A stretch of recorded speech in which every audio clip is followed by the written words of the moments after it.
Hello दोस्तों, welcome to my YouTube channel Prashant Classes 24/7। आज हम लोग पढ़ेंगे जीके जीएस का मंथन पार्ट 2। सभी क्वेश्चन बहुत ही इंपॉर्टेंट रहेंगे आपके एग्जाम के लिए। ध्यान से सभी क्वेश्चन को देखिएगा और आंसर करिएगा। एसएससी है, जैसे यूपी ट्रिपल एससी है, यूपी पुलिस है, बैंक है, रेलवे है, सुपर टेट है, टेट है, अन्य सभी परीक्षाओं के लिए बहुत ही इंपॉर्टेंट क्वेश्चन हैं। वीडियो शुरू करने से पहले आप सभी से रिक्वेस्ट है, प्लीज़ अगर चैनल को सब्सक्राइब नहीं किया है तो चैनल को प्लीज़ सब्सक्राइब कर लें, बेल आइकन दबा लें ताकि सभी वीडियो आप तक पहुंच सके, और वीडियो को लाइक कर दें और सभी दोस्तों को अपने शेयर कर दें। तो आइए देखते हैं आज का फर्स्ट क्वेश्चन क्या है। दोस्तों, ये आज का प्रश्न है, इसका आंसर आपको कमेंट करना है। इसका आंसर मैं आपको लास्ट में, वीडियो के सबसे लास्ट में बताऊंगा, ठीक है। क्वेश्चन है आपका, भारत में छिपी हुई बेरोजगारी मुख्य रूप से किस क्षेत्र में पाई जाती है? ऑप्शन है कृषि क्षेत्र में, ऑप्शन बी ग्रामीण क्षेत्र में, ऑप्शन सी है फैक्ट्री क्षेत्र में, ऑप्शन डी है शहरी क्षेत्र में। तो इसका जो भी आंसर होगा आपको कमेंट करना है। इसका राइट आंसर मैं आपको वीडियो के लास्ट में बताऊंगा, ठीक है। तो आज का फर्स्ट क्वेश्चन हम स्टार्ट करते हैं। फर्स्ट क्वेश्चन है, निम्नलिखित में से कौन सा आग्नेय चट्टान का उदाहरण है? आग्नेय चट्टान का उदाहरण बताना है आपको। बेसाल्ट, चूना पत्थर, स्लेट या ग्रेनाइट। तो इसमें राइट ऑप्शन क्या होगा दोस्तों, बताइए, कमेंट करिए। इसमें राइट ऑप्शन होगा आपका बेसाल्ट, ठीक। आग्नेय चट्टान का मुख्य उदाहरण क्या है? आग्नेय चट्टान का मुख्य उदाहरण है आपका बेसाल्ट है इसमें, ठीक। ये इसका राइट आंसर होगा। आग्नेय चट्टान का निर्माण कैसे होता है ये आपको बताइए, कमेंट करिए जैसा। आग्नेय चट्टान जो निर्माण होता है, आग्नेय चट्टान का निर्माण वो ज्वालामुखी, किससे? ज्वालामुखी, ठीक। ज्वालामुखी से जो आपका लावा निकलता है उससे होता है आग्नेय चट्टान का निर्माण होता है, ठीक। ज्वालामुखी से निकलने वाले लावा के कारण आग्नेय चट्टान का निर्माण होता है। आग्नेय चट्टान का अन्य कौन से उदाहरण है? जैसे ग्रेनाइट हो गया, क्या हो गया? ग्रेनाइट है, बेसाल्ट है, और एक अन्य है पिग्मेटाइट। क्या है? पिग्मेटाइट। ये तीनों किसके उदाहरण हैं? अग्नि चट्टान के उदाहरण हैं। अगला क्वेश्चन देखते हैं। क्वेश्चन नंबर 2 है, निम्नलिखित में से कौन सा कयांत्रित सेल का उदाहरण है? कयांत्रित सेल का उदाहरण आपको बताना है। बलुआ पत्थर, option A, option B granite, option C संगमरमर, ऑप्शन डी है आपका चूना पत्थर। इसमें राइट ऑप्शन क्या होगा, कमेंट करिए। कयांत्रित सेल का उदाहरण क्या है? कयांत्रित सेल का इसमें उदाहरण होगा दोस्तों ऑप्शन सी संगमरमर। संगमरमर किसका उदाहरण है? कयांत्रित सेल का उदाहरण है, ठीक। अब कयांत्रित सेल जो बनती हैं, कैसे बनती हैं आपको जानना है। ज्वालामुखी से जो निकलता है, जो ज्वालामुखी, ठीक है, ज्वालामुखी से जो गर्म लावा मैग्मा आपका निकलता है, क्या निकलता है? मैग्मा। ज्वालामुखी से निकलने वाले गर्म मैग्मा से इसके संपर्क में जो चट्टानें आती हैं, ठीक, क्या आती हैं? चट्टानें। चट्टानों से ही इसका आपका जो निर्माण होता है संगमरमर का, ठीक।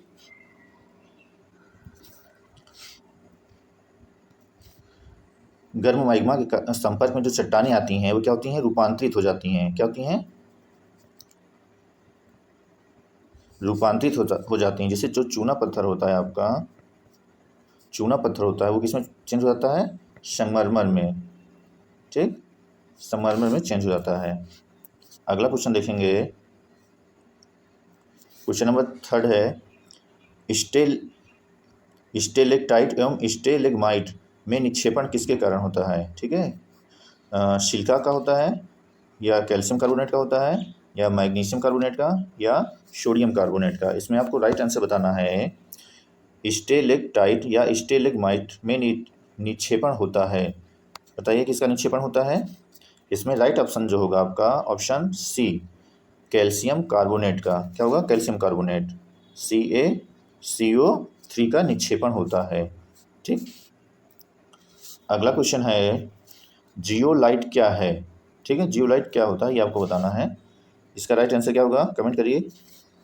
ऑप्शन ए है hydrate ferric oxide, option B hydrate sodium aluminium silicate, option C है सोडियम टेट्राबोरेट, ऑप्शन डी है सोडियम हेक्सामेटाफॉस्फेट। इसमें राइट ऑप्शन क्या होता है दोस्तों? ऑप्शन बी क्या होगा? Hydrate sodium aluminium silicate. ये इसका राइट ऑप्शन है, ठीक। ऑप्शन 4 का, सॉरी, क्वेश्चन नंबर 4 का राइट ऑप्शन होगा ऑप्शन बी। जियोलाइट क्या होता है? जियोलाइट एक प्रकार की धातु होती है। क्या होती है?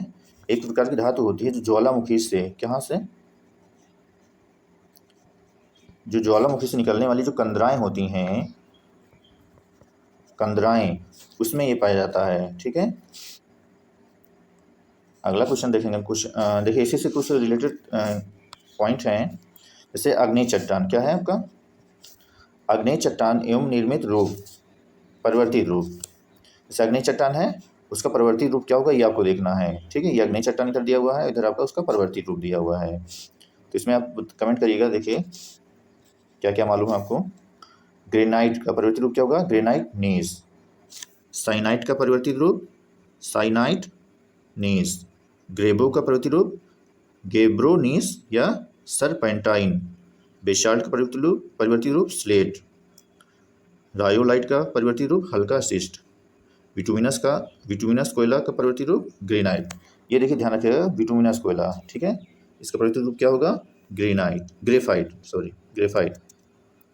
ये इधर आपका अवसादी चट्टानी एवं परिवर्तित रूप है। ये अवसादी चट्टानी है और ये उनके कुछ परिवर्तित रूप हैं। ठीक, संपिंड का क्या होगा? सापिंड शिस्ट। बलुआ पत्थर कॉर्टाइज। बलुआ पत्थर का परिवर्तित रूप क्या होगा? कॉर्टाइज्ड। सैल का परिवर्तित रूप स्लेट अथवा अभ्रक शिस्ट। चूना का पत्थर संगमरमर किसका परिवर्तित रूप है? चूने का पत्थर का। लिग्नाइट एंथ्रेसाइट, ये ध्यान रखिएगा, एंथ्रेसाइट कोयला, सबसे उच्च कोटि का कोयला पाया जाता है एंथ्रेसाइट कोयला। कोयला का परिवर्तित रूप ग्रेफाइट। अगला क्वेश्चन देखते हैं,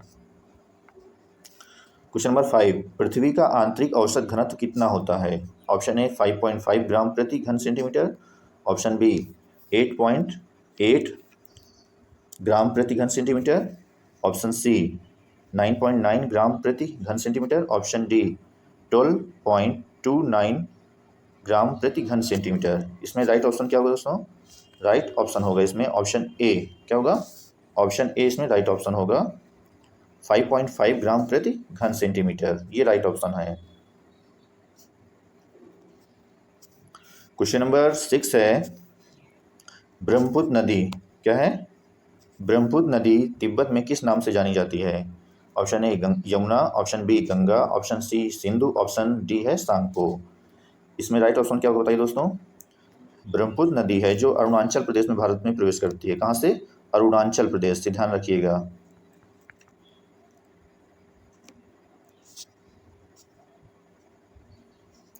कहाँ से प्रवेश करती है? अरुणाचल प्रदेश से। ठीक है, एपी यानी अरुणाचल प्रदेश से भारत में प्रवेश करती है।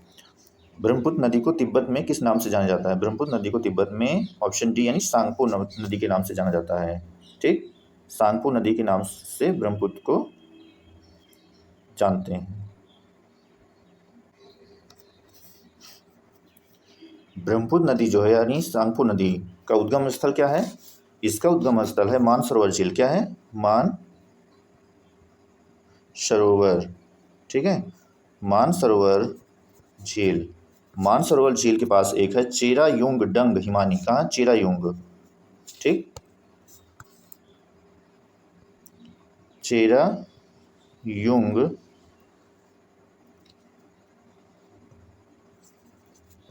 चेरायूंग डंग एक हिमानी है, वहीं से इसका उद्गम होता है ब्रह्मपुत्र नदी का। ठीक, इसकी जो कुल लंबाई है, ब्रह्मपुत्र नदी की लंबाई है 2580 किलोमीटर। कितनी है?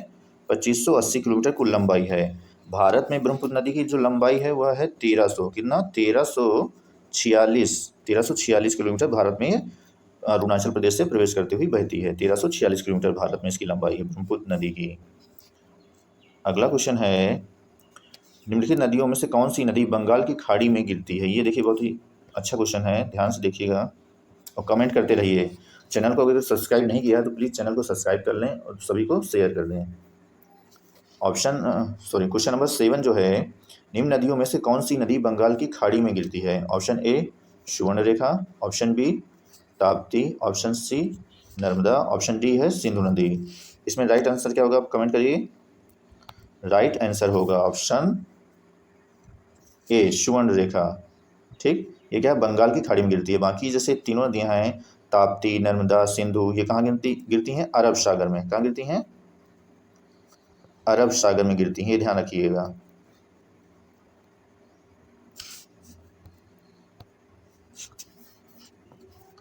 ताप्ती, नर्मदा और सिंधु कहाँ गिरती हैं? अरब सागर, अरब सागर में, ठीक है। और तीनों नदियां किसका उदाहरण है? भ्रंशक घाटी का उदाहरण है। ये तीनों नदियां जैसे ताप्ती है, नर्मदा है और सिंधु, ये तीनों नदियां हैं आपको जो डेल्टा नहीं बनाती हैं, डेल्टा नहीं बनाती हैं, डेल्टा नहीं बनाती, वहाँ की स्वर्ण रेखा ये डेल्टा का निर्माण करती है।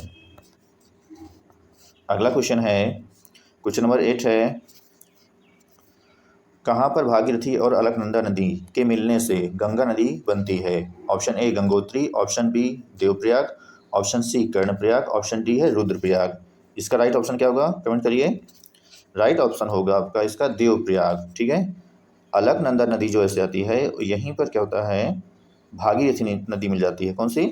भागीरथी नदी मिलती है और इसी स्थान को हम बोलते हैं देवप्रयाग। क्या बोलते हैं? देवप्रयाग। और यहीं से जो है ये अलकनंदा नदी होती है ये गंगा के नाम से जानी जाती है। किस नाम से? गंगा नाम से जानी जाती है, ठीक है, जो उत्तराखंड में है आपका ये, ठीक। देवप्रयाग कहाँ है आपका? उत्तराखंड में। देखिए इसी से कुछ रिलेटेड आपका पंचप्रयाग में आपको बता देता हूँ, ये ध्यान रखिएगा, इससे बहुत ही क्वेश्चन आते हैं एग्जाम में। पंचप्रयाग कितने प्रयाग हैं? 5 प्रयाग हैं। फर्स्ट क्या आपका? देवप्रयाग, दूसरा है आपका रुद्रप्रयाग, तीसरा है आपका कर्णप्रयाग, चौथा है आपका नंदप्रयाग और पांचवा है आपका विष्णुप्रयाग, ठीक है। विष्णुप्रयाग, देवप्रयाग, रुद्रप्रयाग, कर्णप्रयाग, नंदप्रयाग और विष्णुप्रयाग। ये देखिए ये जो नदी है आपकी, ये आपकी अलकनंदा नदी है। कौन सी? अलकनंदा निकलती है, ठीक है, ऐसे आती है बद्रीनाथ से, ठीक है। तो यहीं पर अलकनंदा पे आपको सबसे पहले आपकी धौली गंगा, कौन सी? धौली गंगा आती है। इसी स्थान को बोलते हैं हम विष्णुप्रयाग। क्या बोलते हैं? विष्णुप्रयाग। यहीं पर आप नीचे और आएंगे, आपका आएगा अलकनंदा पे ही आपकी नंदाकिनी नदी। कौन सी? नंदाकिनी नदी मिलती है जिसे हम बोलते हैं नंदप्रयाग। क्या बोलते हैं? नंदप्रयाग। और नीचे आएंगे तो पिंडार नदी मिलती है इस पर अलकनंदा से, जहाँ पे पिंडार नदी मिलती है उसको बोलते हैं हम कर्णप्रयाग। फिर और नीचे आएंगे रुद्रप्रयाग में मंदाकिनी और अलकनंदा नदियाँ मिलती हैं, इसको बोलते हैं, क्या बोलते हैं? रुद्रप्रयाग। फिर और नीचे आएंगे तो अलकनंदा और भागीरथी नदी मिलती हैं जिसको हम बोलते हैं देवप्रयाग। तो यहीं से आगे ये आपकी गंगा नदी कहलाती है, ठीक है। गंगा नदी कहाँ से निकलती है? ये देखिए इसका दिया हुआ है, यमुनोत्री, भागीरथी, गंगोत्री, केदारनाथ से मंदाकिनी नदी निकलती है और अलकनंदा जो है बद्रीनाथ से, ठीक है। ये ध्यान रखिएगा, पंचप्रयाग। क्वेश्चन नंबर 9 है, भागीरथी नदी का उद्गम स्थल क्या है? ठीक है, भागीरथी नदी का उद्गम स्थल है option A Pindar glacier, Pindari glacier, option C Santopanth glacier, option C है चौराबाड़ी झील, ऑप्शन डी है गंगोत्री ग्लेशियर। बताइए इसमें। Option A Pindari glacier, option B Santopanth glacier, option C Chorabari झील और ऑप्शन डी है गंगोत्री ग्लेशियर। अभी देखो पीछे मैंने बताया था पंचप्रयाग में जो भागीरथी नदी है वो कहाँ से निकलती है? गंगोत्री ग्लेशियर से, जो आपका उत्तराखंड में है। देखिए भागीरथी नदी पर एक बांध बना हुआ, वो आपको बताना है। कौन सा बांध है? टिहरी बांध। टिहरी बांध कहाँ है? उत्तराखंड, यूके में, ठीक है, उत्तराखंड में है। अगला क्वेश्चन देखते हैं, क्वेश्चन नंबर 10। भारत में पूर्व से पश्चिम की ओर बहने वाली सबसे लंबी नदी कौन सी है? जो पूर्व से पश्चिम की ओर होती है, देखिए उत्तर, दक्षिण, पूर्व, पश्चिम। तो पूर्व से जो पश्चिम की ओर बहती है वो सबसे लंबी नदी कौन सी है इनमें से? ऑप्शन ए लूनी, इसको सही कर लीजिएगा, लूनी है। Option B Narmada, option C Tapti, option D क्या आपका? साबरमती। इसका राइट ऑप्शन क्या होगा बताइए आप लोग। राइट ऑप्शन होगा इसमें नर्मदा नदी। क्या है? नर्मदा नदी जो है आपका पूर्व से पश्चिम की ओर बहने वाली सबसे लंबी नदी है, ठीक, पूर्व से जो पश्चिम बहती है। और नर्मदा नदी क्या है? किसका? भ्रंशक घाटी का उदाहरण है। किसका? भ्रंशक घाटी का। नर्मदा नदी जो है डेल्टा भी नहीं बनाती है, ध्यान रखिएगा, नर्मदा नदी डेल्टा नहीं बनाती है। क्वेश्चन नंबर 11 है, सौरमंडल का सबसे ठंडा ग्रह कौन सा है? Option A Neptune, Varun, option B Mangal, option C Brihaspati, option D है यूरेनस या अरुण। ठीक, देखिए सबसे ठंडा ग्रह कौन होगा, जो सूर्य के सबसे दूर होगा। जैसे ये आपका सन है, ये क्या आपका बुध, बृहस्पति, बुध, बृहस्पति, सॉरी देखिए सीरियल इसका सही करिए। जैसे सन है, ठीक है, सबसे पहले क्या होगा आपका, ये इसके जैसे 8 ग्रह हैं, बुध, शुक्र, पृथ्वी, मंगल, इसके बाद बृहस्पति, शनि, अरुण और वरुण। जो सबसे पृथ्वी सन के दूर होगा वही सबसे ठंडा होगा। तो इसमें सबसे दूर कौन सा ग्रह है, इसमें वरुण, क्या है, नेपच्यून, ये आपका सबसे ठंडा ग्रह होगा। ठीक, सबसे ठंडा ग्रह कौन सा है, नेपच्यून यानी वरुण सबसे ठंडा ग्रह होगा। बृहस्पति क्या है, सबसे बड़ा ग्रह है, क्या है ये, सबसे बड़ा ग्रह बृहस्पति है। ठीक, लाल ग्रह किसे कहते हैं, मंगल को, लाल ग्रह, ध्यान रखिएगा। इस देखिए इसके सौर मंडल में आपको बताता हूँ, नीचे इधर साइड में ये हमारा सौर मंडल है, इसका सीरियल ध्यान रखिएगा। पहले सन है, बुध, फिर शुक्र, मंगल, पृथ्वी, मंगल, बृहस्पति, शनि, अरुण और वरुण। प्लूटो को नहीं लेना है, प्लूटो अब विलुप्त हो चुका है, इसको सौरमंडल में नहीं शामिल रखा गया है, हटा दिया गया है।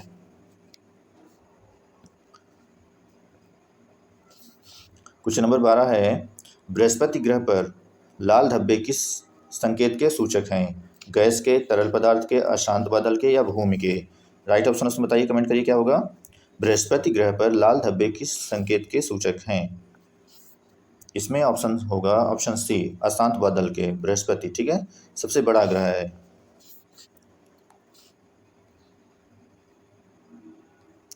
अब एक बात इसमें सौरमंडल में देखिए और ध्यान रखिएगा, जैसे कि आंतरिक ग्रह किसे कहते हैं और ग्रह ग्रह किसे कहते हैं। ठीक, जो सन के सबसे पास वाले शुरू के 4 ग्रह जो होंगे कौन कौन से हैं, देखिए जैसे बुध है आपका, शुक्र है, पृथ्वी है, मंगल, ये जो 4 ग्रह हैं ये क्या है, सब आंतरिक ग्रह हैं। कौन से ग्रह हैं, आंतरिक ग्रह। ठीक है, आंतरिक ग्रह कौन कौन से हैं, बुध, शुक्र, पृथ्वी, मंगल। और ग्रह ग्रह कौन से हैं, बृहस्पति, शनि, अरुण और वरुण, ये आपके ग्रह ग्रह हैं। शुरू के जो 4 ग्रह हैं वो क्या हैं, आंतरिक ग्रह। लास्ट वाले 4 ग्रह क्या हैं, ग्रह ग्रह। ठीक है, इन्हें हम मृत ग्रह भी कहते हैं, क्या कहते हैं, मृत ग्रह भी कहते हैं ग्रह ग्रह को। अगला क्वेश्चन देखते हैं अपना, देखिए इसका आंसर मैंने दे दिया है, अशांत बादल होगा। ठीक है, देखिए इसी से कुछ रिलेटेड तथ्य हैं, ये ध्यान रखिएगा, बहुत ही इंपॉर्टेंट रहेगा आपका एग्जाम में। अक्सर इस तरह के क्वेश्चन आते रहते हैं। ठीक है, जैसे कुछ ग्रह हैं उनकी विशेषताएं हैं। सर्वाधिक गर्म ग्रह कौन सा है, शुक्र, ये सबसे पास तो बुध है लेकिन सबसे गर्म क्या होगा, शुक्र ग्रह होगा। सर्वाधिक ठंडा ग्रह कौन सा है, सर्वाधिक ठंडा ग्रह है आपका वरुण। ठीक, जो सबसे सन के दूर है। सबसे बड़ा ग्रह बृहस्पति, सबसे छोटा ग्रह बुध। सर्वाधिक घनत्व वाला ग्रह पृथ्वी है, पृथ्वी का घनत्व सबसे ज़्यादा है। सूर्य के सबसे निकट ग्रह कौन सा है, बुध है। पृथ्वी के निकट ग्रह आपका शुक्र है। ठीक है, पृथ्वी से सबसे निकट ग्रह कौन सा है, शुक्र, पृथ्वी की जुड़वा बहन भी कहते हैं इसे, शुक्र को। सर्वाधिक चमकीला ग्रह शुक्र। नीला ग्रह किसे कहते हैं, पृथ्वी को। लाल ग्रह किसे कहते हैं, मंगल ग्रह को। भोर का तारा शुक्र को, जिसे जुड़वा बहन भी कहते हैं पृथ्वी की। शाम का तारा शुक्र कहते हैं। ठीक, सर्वाधिक उपग्रह वाला ग्रह कौन सा है, बृहस्पति। देखिए इसमें 69 दिया, लेकिन कहीं आपका 85 या 87 भी मिल जाता है। ठीक है, तो ये ध्यान रखिएगा, 87 या 85। अगर 69 है ऑप्शन में, 87 या 86 नहीं है तो ऑप्शन 69 वाला ही टिक करिएगा।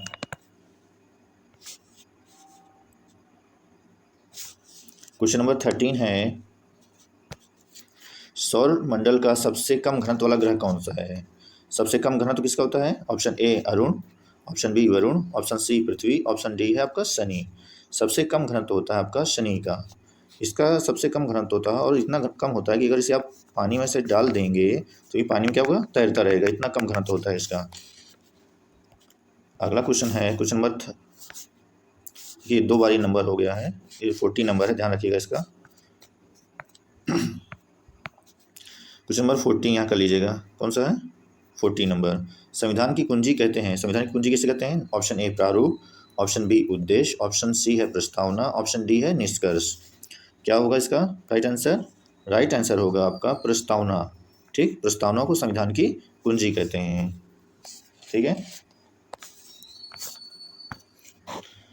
ऑप्शन क्वेश्चन नंबर 14, अनुच्छेद 32 संबंधित है। ऑप्शन ए संपत्ति का अधिकार, ऑप्शन बी धार्मिक स्वतंत्रता का अधिकार, ऑप्शन सी समानता का अधिकार, ऑप्शन डी है संवैधानिक उपचारों का अधिकार। बताइए इसमें क्या होगा? संवैधानिक उपचारों का अधिकार, ये आपका राइट आंसर होगा। ठीक, अनुच्छेद 32 किससे संबंधित है?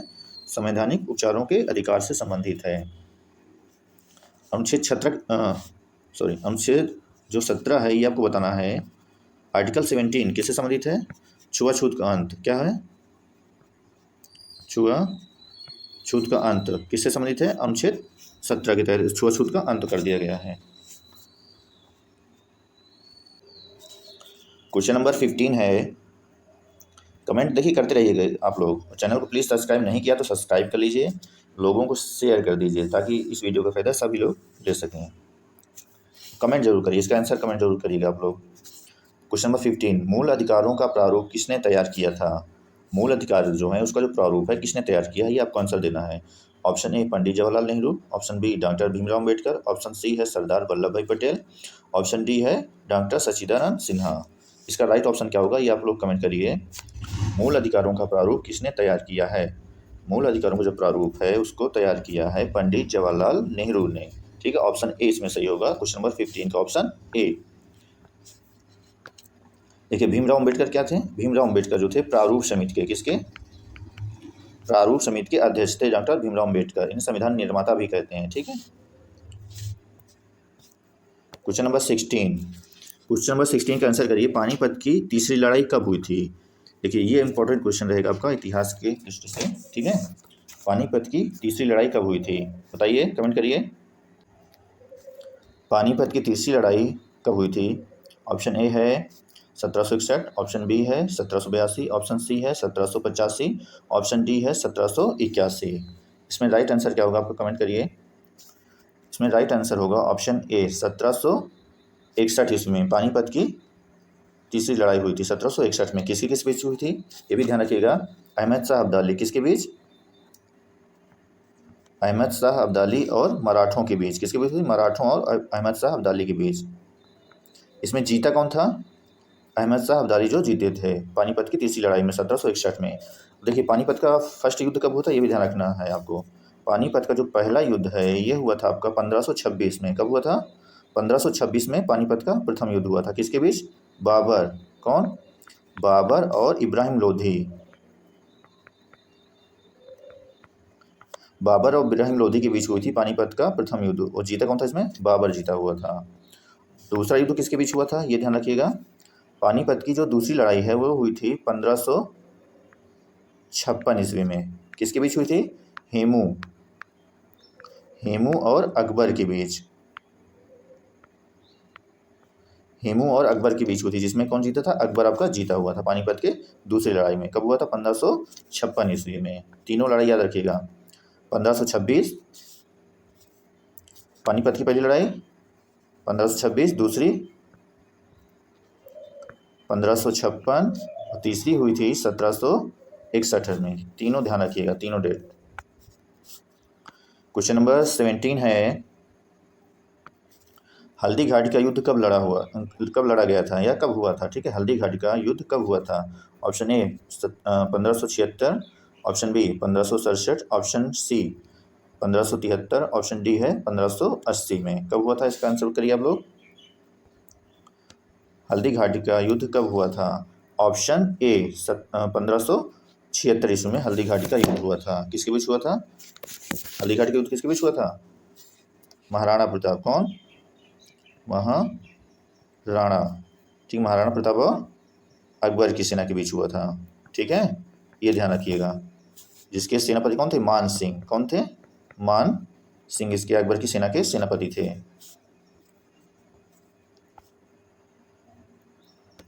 क्वेश्चन नंबर 18 है, अर्थशास्त्र में कितने अधिकरण होते हैं? Option A 8, option B 15, option C 13, option D है 7। देखिए सबसे पहले ध्यान रखिएगा, अर्थशास्त्र किसकी पुस्तक है? अर्थशास्त्र लेखक कौन है? कौटिल्य। कौन है? कौटिल्य, जिन्हें हम चाणक्य भी कहते हैं। कौटिल्य या चाणक्य, ठीक है। ये चंद्रगुप्त के गुरु भी थे। क्वेश्चन नंबर 19 है, कांग्रेस के किस अधिवेशन में राष्ट्रगान पहली बार गाया गया था? बताइए। ऑप्शन ए है कोलकाता अधिवेशन, ऑप्शन बी है लाहौर अधिवेशन, ऑप्शन सी है दिल्ली अधिवेशन, ऑप्शन डी है आपका लखनऊ अधिवेशन। इसमें राइट आंसर क्या होगा आप लोग कमेंट करिएगा। कांग्रेस के किस अधिवेशन में राष्ट्रगान पहली बार गाया गया था? राष्ट्रगान पहली बार, राष्ट्रगान को लिखा किसने है? रविन्द्रनाथ टैगोर ने। किसने लिखा है? रविन्द्रनाथ टैगोर, ठीक। इसका राइट आंसर करिए क्या होगा? कोलकाता अधिवेशन, ऑप्शन ए। कांग्रेस के कोलकाता अधिवेशन कब हुआ था? 1911 ईस्वी में, ठीक है। कांग्रेस के कोलकाता अधिवेशन 1911 में राष्ट्रगान जो है पहली बार गाया गया था।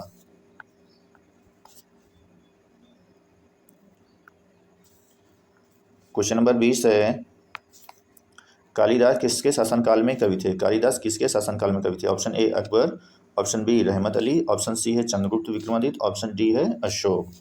इसका राइट आंसर क्या होगा बताइए? ऑप्शन सी चंद्रगुप्त विक्रमादित्य के शासनकाल में ये कालिदास जो है कवि थे, ठीक है। कमेंट करते रहिए दोस्तों, तभी आपका कॉन्सेप्ट क्लियर होगा और क्वेश्चन जल्दी याद हो जाएगा, याद भी रहेगा कौन सा ऑप्शन किस में सही है। और चैनल को अगर सब्सक्राइब नहीं किया है तो प्लीज़ एक बार चैनल को सब्सक्राइब कर लीजिए, दोस्तों को वीडियो सभी को शेयर कर दीजिए और लाइक कर लीजिए। क्वेश्चन नंबर 21 है 21, वेदों की संख्या है, वेदों की संख्या कितनी है? Option A 18, option B 4, option C 16, option D है 24। वेदों की संख्या कितनी है इसमें बताइए? वेदों की संख्या है आपकी 4। कितने वेद हैं? 4। फर्स्ट ऋग्वेद, दूसरा यजुर्वेद, तीसरा अथर्ववेद और चौथा क्या आपका सामवेद, ठीक है। चारों वेद याद रखिएगा, यजुर्वेद, अथर्ववेद, सामवेद और ऋग्वेद, ठीक है। सबसे पुराना वेद कौन सा है? ऋग्वेद। कौन सा है? ऋग्वेद, ठीक है।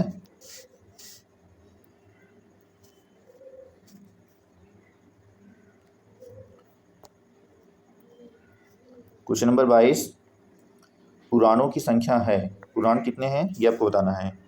Option A 12, option B 4, option C 18, option D 24। पुराणों की संख्या कितनी है? पुराणों की संख्या है पूरी 18। 18 पुराण है। वेद कितने हैं? वेद हैं 4, पुराण कितने हैं? 18। अष्टाध्यायी के लेखक कौन है? ये क्वेश्चन देखिए बताइए, इंपॉर्टेंट, सभी एग्जाम में आता है, ज़्यादातर पूछा जाता है किसकी रचना है, अष्टाध्यायी किसकी रचना है, अष्टाध्यायी के लेखक कौन है? ऑप्शन ए है Rajatarangini, option A Rajatarangini, option B Panini, option C है चाणक्य, ऑप्शन डी क्या है? वेद व्यास। इसमें राइट ऑप्शन क्या होगा? राइट ऑप्शन क्या होगा कमेंट करिए। ऑप्शन बी पाणिनि, ठीक। क्वेश्चन नंबर 23 का राइट आंसर है आपका क्वेश्चन आंसर नंबर बी यानी पाणिनि सही है। क्वेश्चन नंबर 24 है, भारत की राष्ट्रीय आय की गणना कौन करता है? भारत की जो राष्ट्रीय आय है नेशनल इनकम, इसकी गणना कौन करता है? ऑप्शन ए वित्त आयोग, ऑप्शन बी केंद्रीय सांख्यिकी संगठन, ऑप्शन सी है भारतीय सांख्यिकी संस्थान, ऑप्शन डी है राष्ट्रीय विकास परिषद। इसमें राइट आंसर क्या होगा? ऑप्शन बी केंद्रीय सांख्यिकी संगठन या CSO। CSO जो है हमारी राष्ट्रीय आय की गणना करता है। क्वेश्चन नंबर 25 है, लास्ट क्वेश्चन है, देखिए आज का, ध्यान से आंसर करिएगा। लॉरेंज वक्र क्या दर्शाता है? ऑप्शन ए मुद्रास्फीति, ऑप्शन बी बेरोजगारी, ऑप्शन सी है आय वितरण, ऑप्शन डी है गरीबी। बताइए इसमें लॉरेंज वक्र क्या दर्शाता है? लॉरेंज वक्र जो है इसमें आपका आय वितरण को दर्शाता है, ऑप्शन सी, ठीक है। क्वेश्चन नंबर 25 का आंसर है ऑप्शन सी आय वितरण। लॉरेंज वक्र आय वितरण को दर्शाता है। अब देखिए लास्ट में इस क्वेश्चन है आपके लिए, आपका प्रश्न, इस क्वेश्चन का आंसर आपको कमेंट करना है और इसका आंसर जो है मैं नेक्स्ट वीडियो में आपको बताऊंगा। क्या है आपका प्रश्न आज का? उत्तर प्रदेश दिवस किस तिथि को मनाया जाता है, ठीक है। यानी उत्तर प्रदेश की जो स्थापना हुई थी किस तिथि को हुई थी, ऐसे भी आप कह सकते हैं। और उत्तर प्रदेश दिवस किस तिथि को मनाया जाता है ये आपको कमेंट करना है, ठीक है। कमेंट करिएगा, इसका आंसर मैं आपको नेक्स्ट वीडियो में, कब? इसका जो नेक्स्ट वीडियो आएगा तब मैं आपको बताऊँगा, ठीक है? कमेंट ज़रूर करिएगा। और एक क्वेश्चन मैंने आपसे शुरू में पूछा था, उसका आंसर देखिए बता देता हूँ। क्वेश्चन क्या था? क्वेश्चन मैंने पूछा था, भारत में छिपी हुई बेरोजगारी मुख्य रूप से किस क्षेत्र में पाई जाती है? ऑप्शन ए है कृषि क्षेत्र में, ऑप्शन बी है ग्रामीण क्षेत्र में, ऑप्शन सी है फैक्ट्री क्षेत्र में, ऑप्शन डी है शहरी क्षेत्र में। तो इसका राइट आंसर क्या होगा? राइट आंसर है कृषि क्षेत्र में, ठीक। भारत में छिपी हुई जो बेरोजगारी है वो सर्वाधिक कृषि क्षेत्र में पाई जाती है। तो ये आज के कुछ महत्वपूर्ण क्वेश्चन रहे। अगर दोस्तों प्लीज़ अगर आपको वीडियो अच्छा लगा, पसंद आया है, तो चैनल को सब्सक्राइब कर लें, सभी को शेयर कर दें और वीडियो को लाइक कर दें। सब्सक्राइब करने के बाद बेल आइकन ज़रूर दबा लेना, ताकि आपकी सभी वीडियो की नोटिफिकेशन मिल जाए। और ये जीके जीएस का मंथन जो फर्स्ट पार्ट आप लोगों ने नहीं देखा है, तो आप प्ले लिस्ट बनी हुई है, उसमें जाकर आप फर्स्ट पार्ट देख सकते हैं, ठीक। इसी तरह हम लोग नए नए क्वेश्चन आपके लिए लाते रहेंगे, जो आपके सभी एग्जाम के लिए बहुत ही महत्वपूर्ण होंगे। तो ये आज के सारे क्वेश्चन रहे, आपको मैंने आंसर बता दिए हैं। इस क्वेश्चन का आंसर आपको कमेंट करना है, इसका आंसर मैं आपको नेक्स्ट वीडियो में बताऊँगा, ठीक है? कमेंट ज़रूर करिएगा। तो आज के लिए इतना ही। थैंक यू दोस्तों। अगर वीडियो सही लगी है तो प्लीज़ चैनल को सब्सक्राइब कर लीजिएगा, लाइक कर दीजिएगा और शेयर कर दीजिएगा। Thank you.